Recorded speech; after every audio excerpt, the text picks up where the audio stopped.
तमाम जानकारियां साझा करने के लिए। और इसी के साथ अब खबरों को देंगे रफ्तार, आपको दिखाएंगे देश दुनिया की तमाम बड़ी खबरें फटाफट अंदाज में। पीएम मोदी ने गुवाहाटी में किया भव्य रोड शो में उमड़ा जन सैलाब, मोदी मोदी के लगे नारे।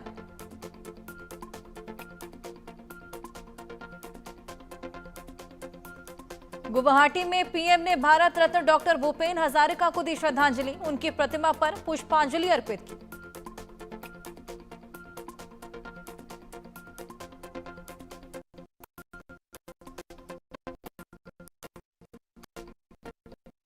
पीएम मोदी ने भारत रत्न डॉक्टर भूपेन हजारिका के सम्मान में स्मारक सिक्का जारी किया। असमिया भाषा में लिखी उनकी जीवनी भारत रत्न भूपेन हजारिका का विमोचन किया।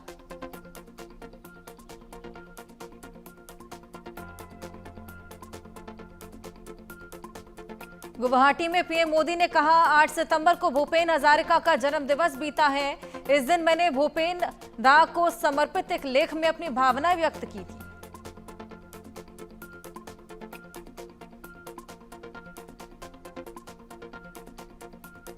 असम के गुवाहाटी में पीएम मोदी ने की रैली, कहा असम ने हमेशा देश के स्वाभिमान को स्वर दिया, यही स्वर हमें भूपेन दा के गीतों में भी सुनाई देते हैं।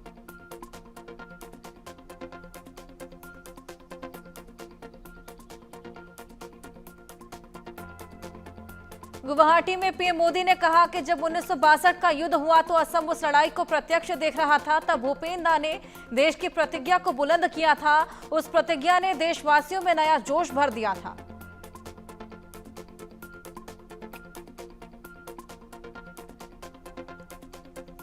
पीएम मोदी ने कहा, एक सच्चे राष्ट्रभक्त के हृदय से निकली आवाज कभी निष्फल नहीं होती। आज नॉर्थ ईस्ट को लेकर उनके सपनों को साकार करने के लिए हम दिन रात काम कर रहे। हमारी सरकार ने भूपेन दा को भारत रत्न दिया।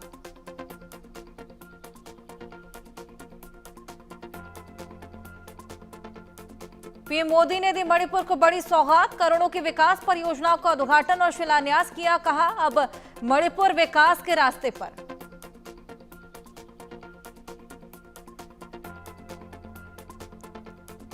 मणिपुर के चुराचांदपुर पहुंचे पीएम मोदी, मणिपुर जातीय हिंसा के कारण विस्थापित हुए लोगों से बातचीत की। कहा, मैं मणिपुर के लोगों के जज्बे को करता हूं सैल्यूट।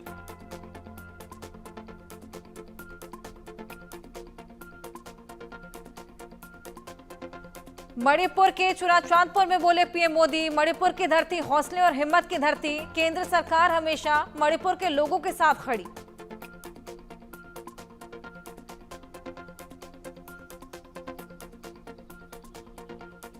चुराचांदपुर के बाद इम्फाल में पीएम ने की रैली, कहा आजादी के बाद देश के पश्चिमी और दक्षिणी हिस्से के बड़े शहरों में विकास हुआ, सपने पले, नौजवानों को नए मौके मिले।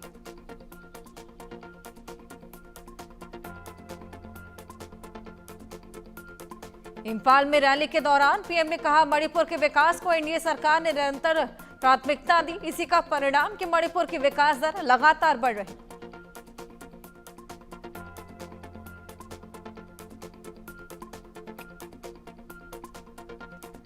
इम्फाल में रैली के दौरान पीएम ने कहा, 2014 से पहले मणिपुर की विकास दर 1% से कम थी। अब मणिपुर पहले से कई गुना तेजी से आगे बढ़ रहा।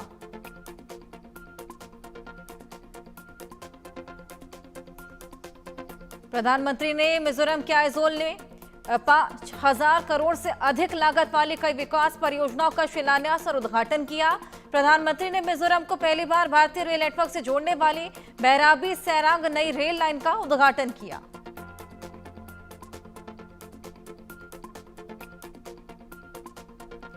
पीएम मोदी ने मिजोरम में कहा कि राष्ट्र के लिए, खासकर मिजोरम की जनता के लिए ऐतिहासिक क्षण, आज से आइजोल भारत के रेलवे मानचित्र पर जुड़ गया।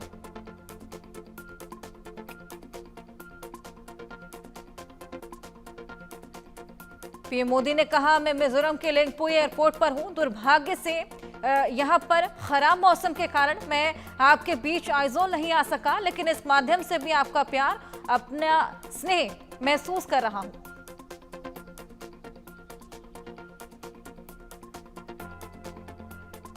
पीएम ने अपने संबोधन में कहा, लंबे समय से हमारे देश की कुछ राजनीतिक पार्टियां वोट बैंक पॉलिटिक्स कर रही, जिन्होंने मिजोरम को अनदेखा किया। लेकिन आज मिजोरम फ्रंट लाइन में है।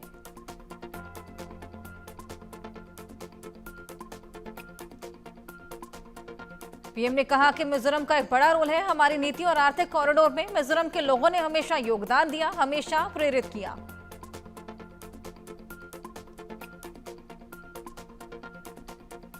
प्रधानमंत्री 15 सितंबर को कोलकाता में करेंगे कमांडर्स कॉन्फ्रेंस 2025 का उद्घाटन। तकनीकी आधुनिकीकरण और ऑपरेशनल तैयारियों पर चर्चा होगी।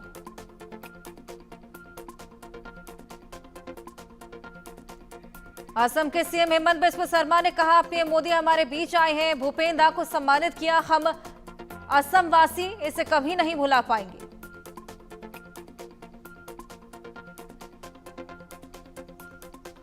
पीएम मोदी के मणिपुर दौरे पर केंद्रीय मंत्री संजय सेठ ने कहा पीएम मोदी हमेशा नॉर्थ ईस्ट के लोगों को प्राथमिकता देते आए हैं और यही वजह है कि आज नॉर्थ ईस्ट पर्यटन का एक केंद्र बन गया है। पीएम मोदी के मणिपुर दौरे पर राहुल गांधी बोले मणिपुर का मुद्दा लंबे समय से चल रहा, ये अच्छी बात कि पीएम मोदी वहां गए हैं।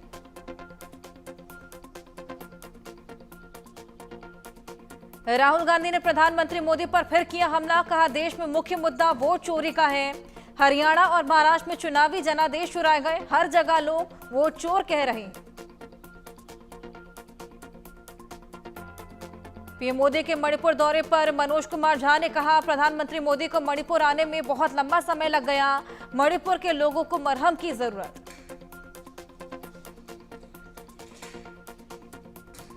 पीएम मोदी के मणिपुर दौरे पर तेजस्वी यादव ने कहा प्रधानमंत्री ने वहां जाने में बहुत देर कर दी, मणिपुर का मुद्दा जल्द से जल्द सुलझाया जाना चाहिए।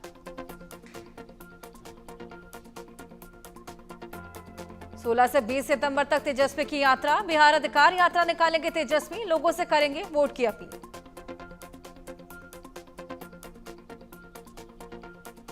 सीएम स्टालिन के बिहार में मंच शेयर करने पर अनुराग ठाकुर ने किए सवाल, कहा जो व्यक्ति भगवान राम को नहीं मानते, जो राम मंदिर निर्माण के खिलाफ, उन्हें मंच पर जगह क्यों दी गई? बिहार की जनता ये जानना चाहती है।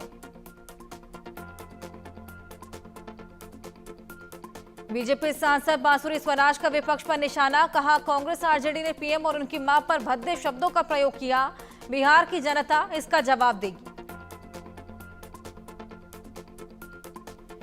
कांग्रेस के विवादित एआई जनरेटेड वीडियो पर बोले केंद्रीय मंत्री ललन सिंह, कांग्रेस पीएम मोदी की दिवंगत मां का अपमान कर रही, जिनका राजनीति से कोई लेना देना नहीं। बिहार कांग्रेस के विवादित एआई जनरेटेड वीडियो पर बोले रविशंकर प्रसाद, क्या कांग्रेस पार्टी का यही स्तर वे प्रधानमंत्री मोदी की स्वर्गीय माता जी का मीम बनाते हैं? राहुल गांधी इसका जवाब दें। बिहार कांग्रेस के विवादित एआई जनरेटेड वीडियो पर बोले बीजेपी नेता तरुण चुग, चुनावी राजनीति में सहमति और असहमति स्वीकार है, लेकिन दिवंगत माता जी का अपमान करना कांग्रेस की मानसिकता को उजागर करता है।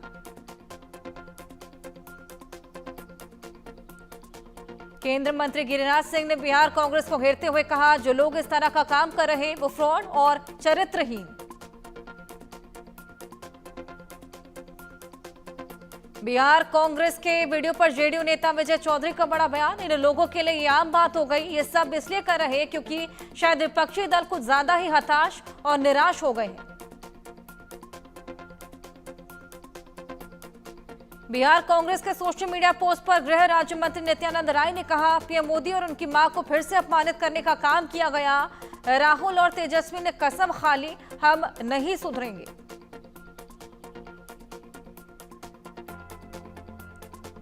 केंद्रीय गृह राज्य मंत्री नित्यानंद राय ने कहा देश की जनता ने इन्हें सुधार दिया है, बिहार की जनता ने भी इन्हें सुधार दिया, लेकिन तब भी ये सुधर नहीं रहे। बिहार की जनता 2025 में इनका सूपड़ा साफ करेगी।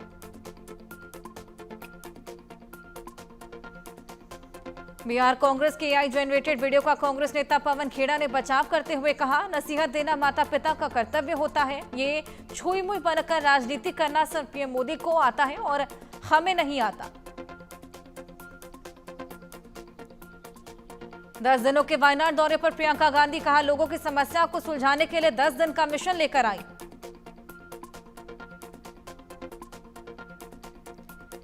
भूपेश बघेल का छत्तीसगढ़ सरकार पर आरोप, कहा सरकार धान खरीदना नहीं चाहती, कुछ दिनों में नया धान आ जाएगा, धान खरीदी इस बार प्रभावित होगी क्योंकि पिछले साल का धान अब भी संग्रहण केंद्र में पड़ा।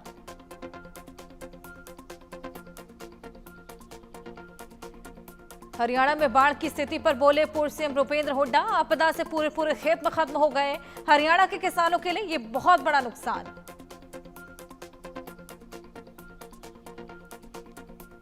टीम इंडिया के पाकिस्तान के साथ बीसीसीआई मैच खेलने को लेकर आदित्य ठाकरे ने बीजेपी पर कसा तंज, कहा आज अगर असली बीजेपी सत्ता में होती तो ऐसा नहीं होता, बीजेपी ने आज अपनी विचारधारा बदल दी है। भारत पाकिस्तान क्रिकेट मैच को लेकर शिवसेना नेता आनंद दुबे का तंज, प्रधानमंत्री कहते हैं कि खून और पानी एक साथ नहीं बहेगा और दुबई में हम पाकिस्तान के साथ मैच खेलें, ऐसे सपने में भी कैसे सोच सकते हैं। बाढ़ के बाद हिमाचल प्रदेश के मौजूदा हालात पर बोले राजस्व मंत्री जगत सिंह नेगी, काफी सड़कों की बहाली का काम हो गया, इस बार मानसून में 215 लोग मारे गए जिसमें 165 लोग सड़क दुर्घटना में मारे गए। छत्तीसगढ़ के मुख्यमंत्री विष्णुदेव साय का बड़ा बयान, छत्तीसगढ़ पुलिस के जवान मुस्तैदी के साथ नक्सलवाद के खिलाफ लड़ाई लड़ रहे, मैं उनके साहस को करता हूं सलाम।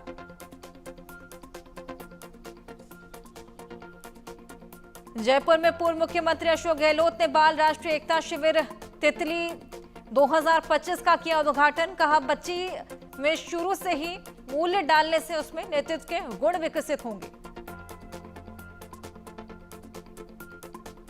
मध्य प्रदेश के मंदसौर में टला बड़ा हादसा, सीएम मोहन यादव के हॉट एयर बलून में लगी आग, हवा की रफ्तार ज्यादा होने से उड़ नहीं सका बलून।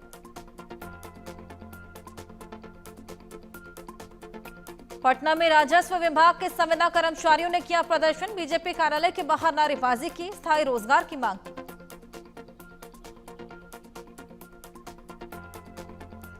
बिहार के डिप्टी सीएम विजय सिन्हा ने कहा संविदा कर्मचारियों को हमने समझाया कि मंत्री से मुलाकात कीजिए, समस्या का समाधान वार्ता में और शांति में, सरकार हर नौजवान के लिए सकारात्मक सोच रखती है।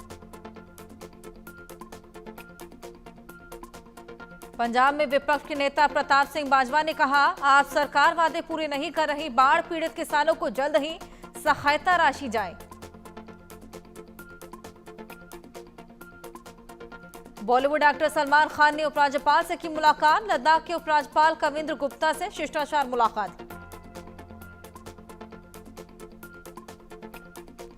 जम्मू कश्मीर के मंत्री सतीश शर्मा ने विदेश मंत्री एस जयशंकर को लिखा पत्र, रूस से जम्मू कश्मीर के युवाओं की वापसी की मांग की, रूस में फंसे लोगों की सुरक्षित वापसी की मांग की।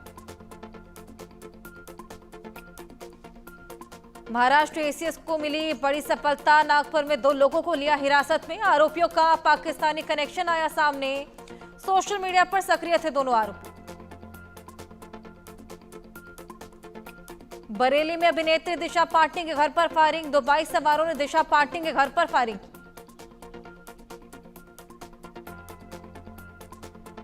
गैंगस्टर रोहित गोदारा, गोल्डी बराड़ ने ली जिम्मेदारी, गैंगस्टर रोहित गोदारा ने वॉइस मैसेज भी जारी किया। मेरठ के लिसाड़ी गेट में पति ने की आत्महत्या, मरने से पहले बनाए 3 वीडियो, पत्नी और ससुरालियों पर लगाया तंग करने धमकाने का आरोप। मृतक जान मोहम्मद की है 5 बेटियां, वीडियो में मरने से पहले कहा मेरा मकान बेटियों को दिया जाए, पत्नी सास समेत 6 ससुरालियों पर मुकदमा दर्ज। दिल्ली के ताज पैलेस होटल को मिली बम से उड़ाने की धमकी, पुलिस ने धमकी देने वाले की जांच शुरू, ईमेल के जरिए मिली थी धमकी। महाराष्ट्र के नासिक में खौफनाक वारदात, पानी पीने के बहाने आए बदमाशों ने लूटी चेन, महिला से लूटपाट का सीसीटीवी फुटेज भी आया सामने।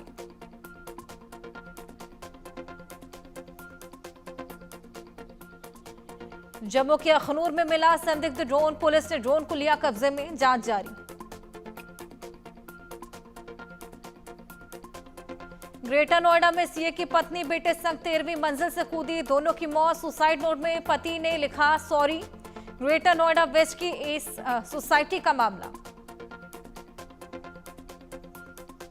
भोपाल में लव जिहाद के आरोपियों पर हुआ बुलडोजर एक्शन, बुलडोजर एक्शन के दौरान भारी पुलिस बल रहा तैनात। नेपाल के पूर्व पीएम केपी शर्मा ओली के खिलाफ एफआईआर दर्ज। सुशीला कार्की ने अंतरिम पीएम बनने के बाद लिया एक्शन। ओली पर भ्रष्टाचार समेत कई आरोप लगाए गए। जेनजी के हिंसक प्रदर्शन के बाद ओली समेत कई नेताओं ने छोड़ा देश। नेपाल में चुनाव की तारीख का ऐलान। नेपाल में 5 मार्च 2026 को होंगे चुनाव।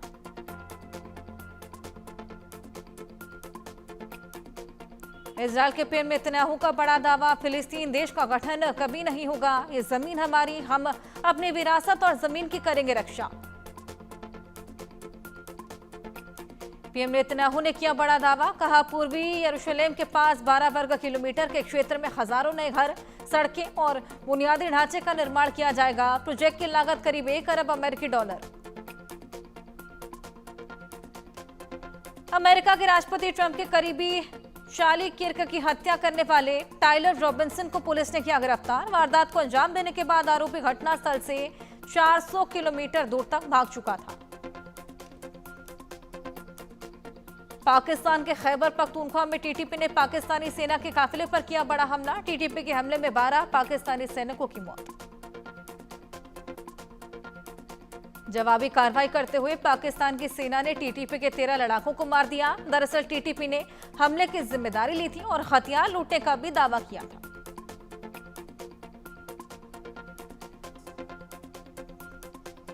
ट्रंप टैरिफ से 2026 तक अमेरिका में गरीबी में रहने वाले लोगों की संख्या में लगभग 10 लाख की हो सकती है वृद्धि। परिवारों पर ट्रंप टैरिफ एक तरह का टैक्स ही है, जो कि आय के बजाय वस्तु और सेवाओं पर टैक्स। अमेरिका के टेक्सास में भारतीय मूल के होटल मैनेजर की हत्या करने वाले शख्स को किया जाएगा डिपोर्ट। उसे देश से निकालने की प्रक्रिया शुरू। बाइडेन प्रशासन की नीतियों की वजह से ही अवैध प्रवासियों का अमेरिका में रहने की अनुमति दी गई। ब्रिटेन की अदालत ने भारतीय मूल के व्यक्ति को अपनी मां की हत्या के जुर्म में सुनाई आजीवन कारावास की सजा। नशे की हालत में घर पहुंचने पर मां द्वारा टोके जाने पर सुरजीत ने कर दी थी अपनी ही मां की हत्या।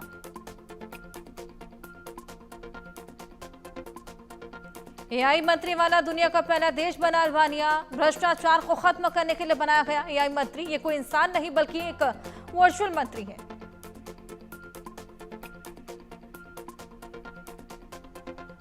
विपक्ष ने प्रधानमंत्री एनडी रामा के इस कदम की तीखी आलोचना की। डेमोक्रेटिक पार्टी ने कहा, यह एक पब्लिसिटी स्टंट है और संविधान के खिलाफ।